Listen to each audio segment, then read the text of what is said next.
The bread was stale, hard as stone, its crust rough like bark peeled from a dead tree.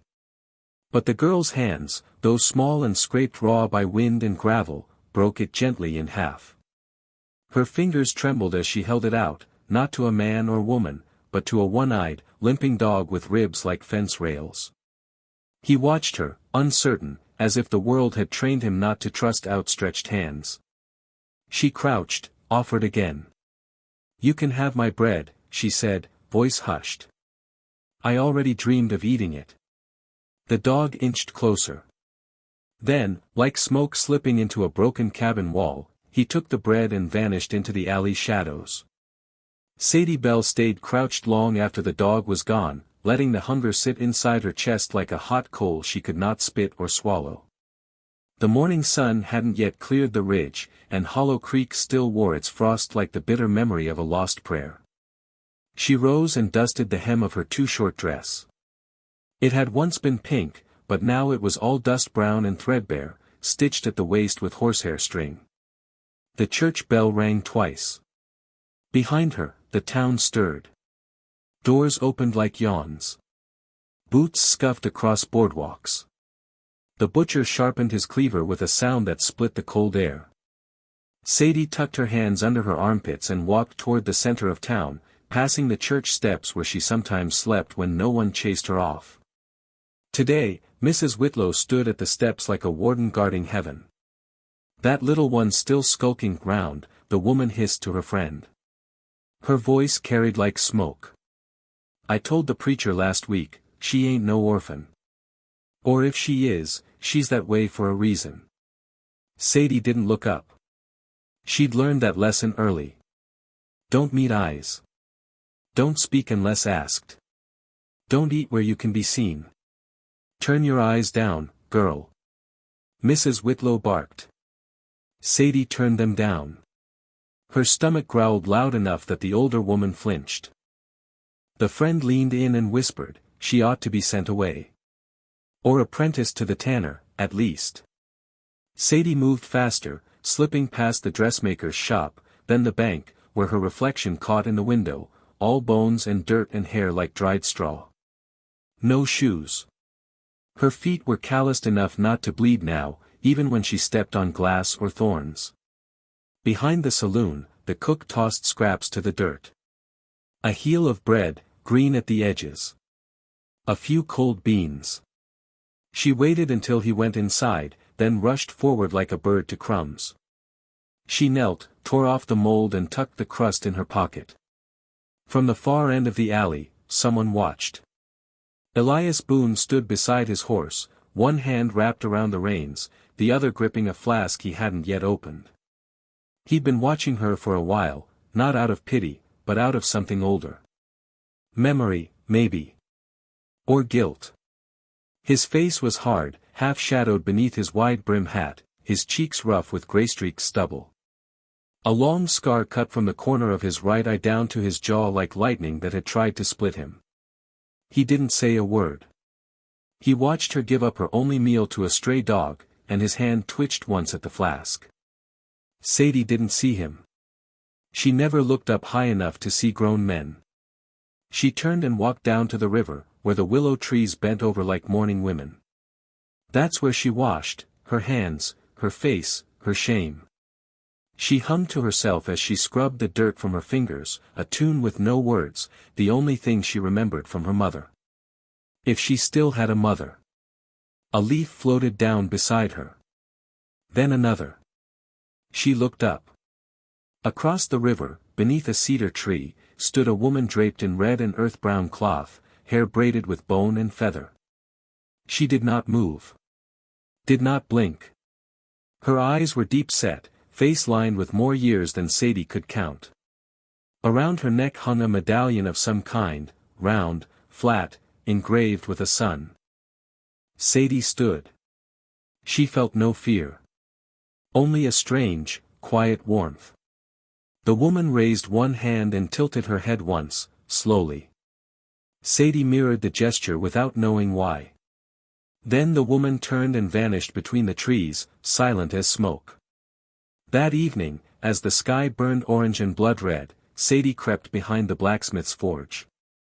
It was warm there, the heat from the anvil lingering in the stones. She curled into herself, hands tucked under her arms, and closed her eyes. She didn't dream of bread. She dreamed of silence. Of being unseen and untouched. Then came the voices. She's here again. She can't stay. She'll bring wolves, sickness, worse. Does no one in this town have a spine? The preacher stood among them, hands raised as if calming a fire. Mrs. Whitlow was the loudest, cheeks flushed with holy fury. We feed our own, she hissed. Not stray creatures fallen from sin. She's a child, Elias Boone said, stepping from the shadows. His voice was like iron cooled in water, hardened, low, final. All eyes turned to him. Sadie did not open hers. Mrs. Whitlow bristled. You've no wife, Elias. No daughter. Don't speak where you've got no say. He looked at Sadie, then back at the crowd. We've all got a say. Every time we pretend we don't, something breaks. The vote stands, the preacher said, folding his hands. The crowd murmured. Sadie stood up. Her knees shook, but she stayed upright. She didn't plead. Didn't beg. Only looked at Elias for half a second, then turned and walked out. She didn't ask where to go. She just walked. The dog followed, one step behind. The prairie opened ahead of her like a forgotten hymn, flat and cold, rimmed with the distant promise of trees. Her crust of bread was gone, lost in the forge's ash or taken by someone else who needed it more. She sang again as she walked, soft and wordless, her voice barely louder than the wind. The sun dipped. The stars began to shimmer. Her legs ached, but she did not stop. The wind blew colder now, and still she walked. The dog let out a low whine but stayed close. A sound rose behind her, faint but unmistakable. Hoofbeats. She stopped. The dog growled low. On the horizon, just before the land turned to night, a line of riders appeared, silhouetted in twilight. Not townsfolk. Their ponies moved low and silent, like shadows with hooves.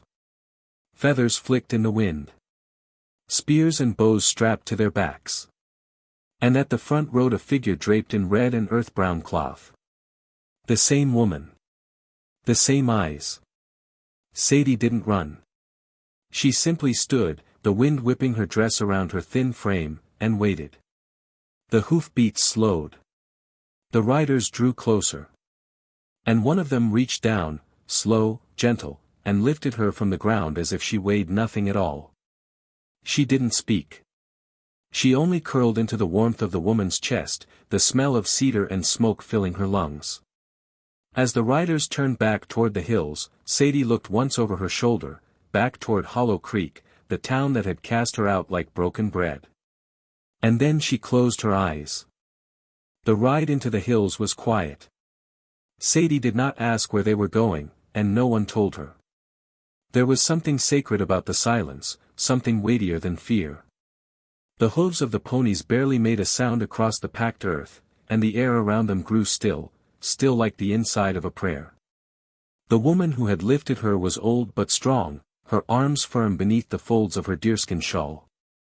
Her scent was a mixture of sage and pine smoke, and she held Sadie as though she had known her long before this night. Sadie didn't cry.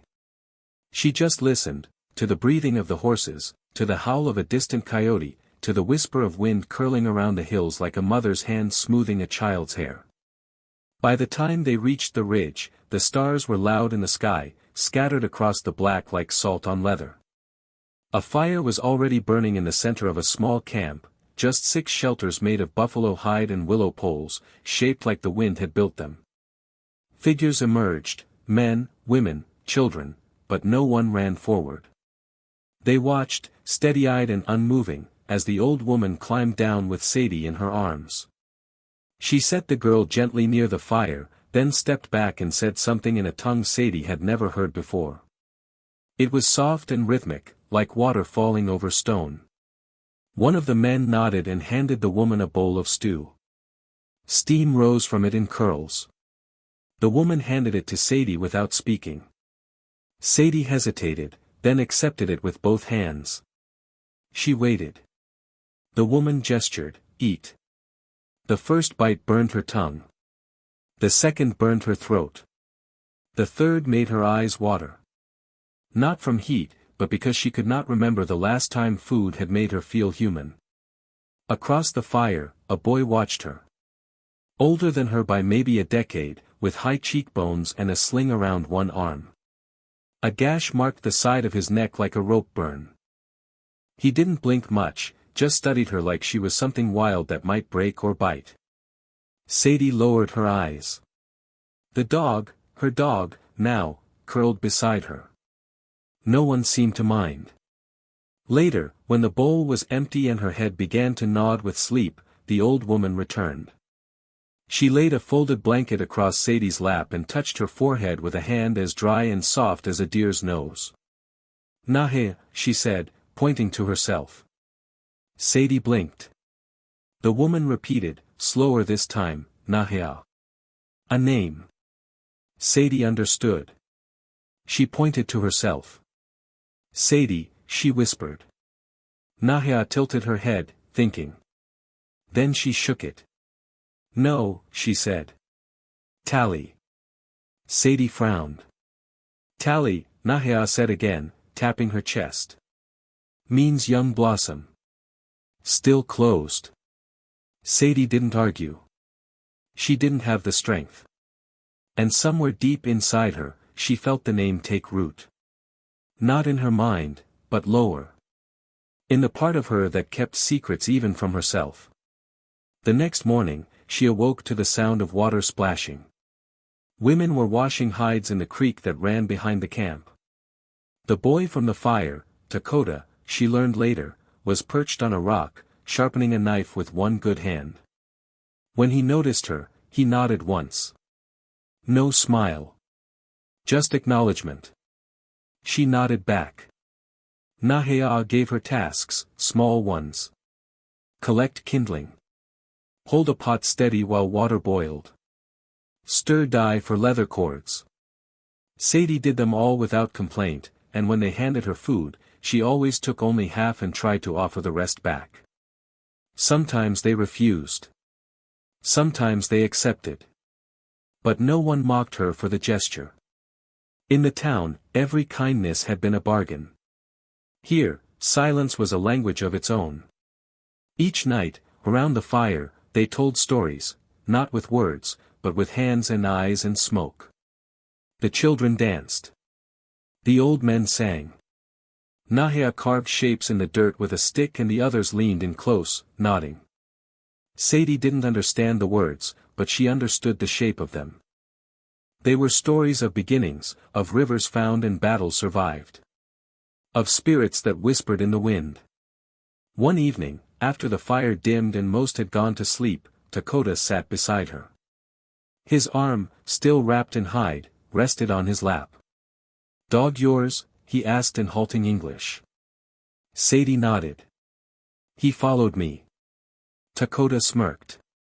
"He got lucky." Sadie looked at him sideways. "We both did." They sat without speaking for a long time. Then, slowly, she reached into her pocket. A heel of bread, dry, but not molded, wrapped in cloth. She tore it in half and offered him a piece. He didn't move for a moment. Then he took it. They ate together under the stars. Back in Hollow Creek, Elias Boone hadn't slept in 3 nights. He'd returned to the forge, to the edge of the river, to the woods, searching for her tracks. What kind of man, he thought, lets a child walk alone into the teeth of winter? He knew the answer. A coward. A fool. A man who had already failed his own family once and didn't have it in him to try again. The townspeople didn't speak of Sadie. Not once. It was as if she had been smoke to them all along, now vanished, now unremembered. But Elias remembered. He saddled his horse at dawn, brought dried meat and a rifle, and rode out into the hills. The snow was just beginning to fall when he found the camp. He didn't draw his weapon. He raised his hands and stepped forward slowly.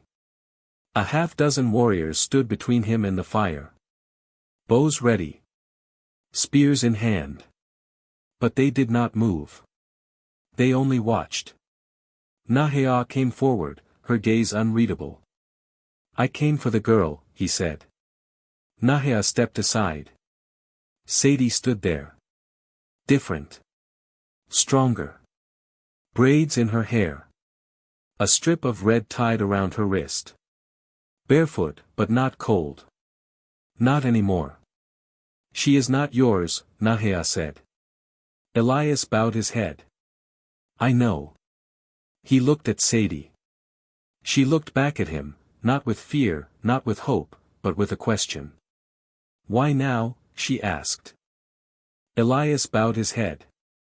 "I know." He looked at Sadie. She looked back at him, not with fear, not with hope, but with a question. "Why now?" she asked. His voice cracked. "Because you gave away the only thing you had, and I had so much more and gave nothing." She didn't move. The dog padded forward and sat at Elias's feet. Nahea raised her hand. "You may sit," she said. "You may eat. But the fire will decide." Elias didn't understand. But he knelt, lowered his head, and waited. That night, they gave him a place near the flames. Someone passed him a bowl. He ate only half. Handed the rest to Sadie. She took it, broke it again, and gave half to Dakota.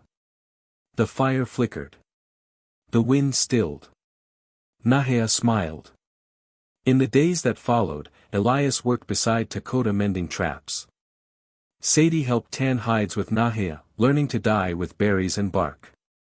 The dog gained weight. The silence became comfort. One evening, the tribe gathered for a naming. The smoke curled high, and the stars blinked down like watchful spirits. Sadie stood in the center, barefoot, chin high. Nahea laid a hand on her shoulder and spoke to the sky in the language of the hills. Then she turned to the circle. "Tally," she said, and the others repeated it. "Tally. Tally. Tally." The word rose into the night like an ember. Elias stood at the edge of the firelight, not part of the circle, but not outside it either. After the ceremony, as the fire turned to ash, Sadie sat beside him. "I dreamed of bread," she said quietly. "And you were there. But not like before. This time you took half. And gave the rest to someone else." He looked at her, eyes bright. "That's how it should be." She nodded. And then, with a voice that barely rose above the crackle of cooling wood, she asked, "What happens when the bread runs out?" Elias looked at the stars. "Then we make more," he said. "Together." The wind passed through the camp, gentle and warm, like a breath. Somewhere beyond the ridge, wolves howled. But here, beside the fire, the girl who had been cast out found herself not just welcomed, but named. And though the world beyond still held its cruelties, here, just for tonight, there was enough warmth for